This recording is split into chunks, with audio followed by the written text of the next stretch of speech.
আমি করতে সে রাগ করছে, দেখেন দেখেন তার বাবার সাথে রাগ করছে, ছেলেটা রাগ করছে। এই যে রৌদ্র, এদিকে আসো। এই যে তোমার সাথে একটু কথা বলবো। আচ্ছা তুমি এখানে দাঁড়াও, তোমার আব্বুর সাথে কথা বলবো। আমার সাথে কথা বলবো। রৌদ্র, এই যে দেখো দেখো, তুমি দাঁড়াও থাকো, আমরা কেমন কথা বলতেছি।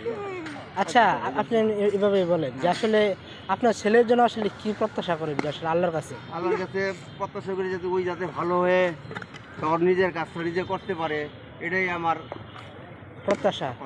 তো এখন তো এই বয়সে তার যে একটা অবস্থা আমি দেখতে পাচ্ছি, তো বড় হয়তো আল্লাহর রহমতে এর থেকে আরো ভালো হবে। ভালো হবে। তো ডাক্তার কাছ থেকে প্রতি মাসে কি ট্রিটমেন্ট নেওয়া লাগে?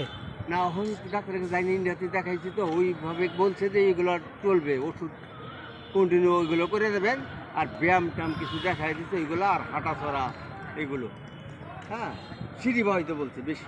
সিঁড়ি বাড়িতে বলছে? আগে তো হাঁটতে পারতো না, যে এরকম পাও ছিল, যে এরকম দুনো পাও এরকম, এগুলো আস্তে আস্তে পড়ছে।